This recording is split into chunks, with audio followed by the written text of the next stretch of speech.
राजनीति विज्ञान के विद्यार्थियों, आज मैं आपको बीए प्रथम वर्ष के द्वितीय प्रश्न पत्र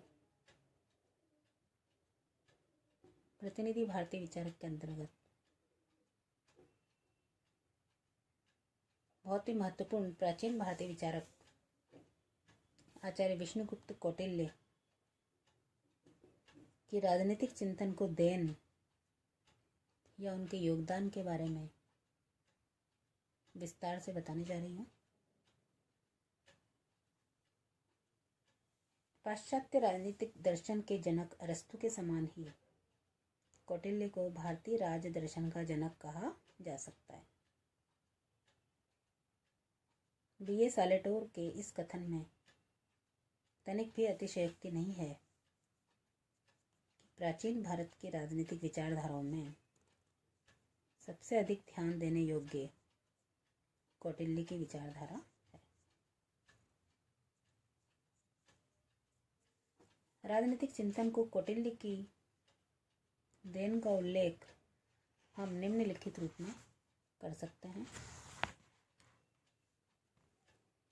सर्वप्रथम, कौटिल्य का अर्थशास्त्र सभी पूर्वगामी अर्थशास्त्रों अर्थात राजनीतिक विचारों का सार है।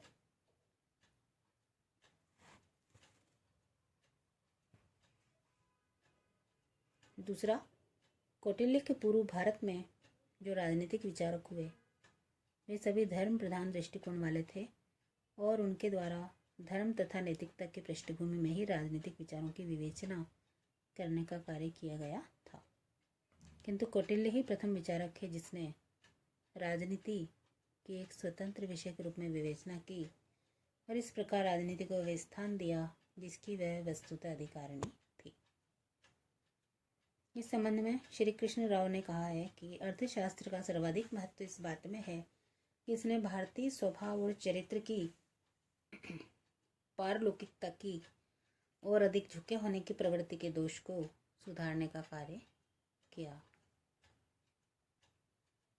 तीसरी प्रमुख जो कौटिल्य की राजनीतिक चिंतन को देन है वो हम कह सकते हैं कि कौटिल्य एक यथार्थवादी विचारक था और उसने शासन व्यवस्था, सेना, युद्ध, दूत और राजस्व इत्यादि विषयों की जो विशद विवेचना की वह अर्थशास्त्र को एक सर्वांगीण कृति और कौटिल्य को एक यथार्थवादी विचारक सिद्ध करने के लिए पर्याप्त है।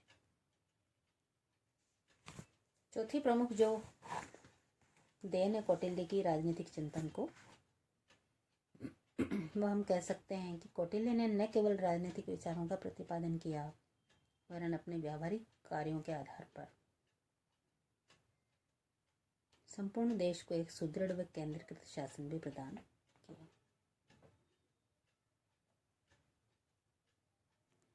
इस दृष्टि से कौटिल्य राजनीति का प्रकांड पंडित ही नहीं वरन भारत के महान पुत्र और भारतीय इतिहास के महान नायक के रूप में हमारे समक्ष आता है।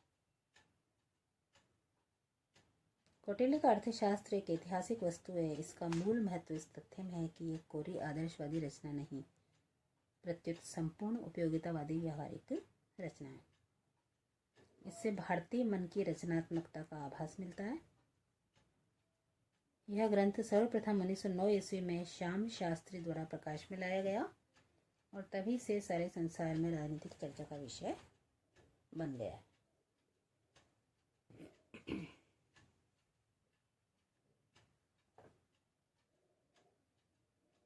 अंत में हम इस निष्कर्ष पर पहुंचते हैं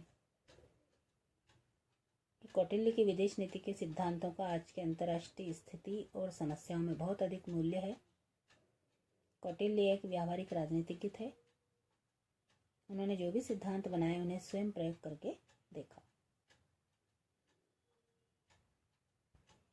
कौटिल्य कल्याणकारी राज्य का समर्थक था और निरंकुश राज्य नहीं चाहता था।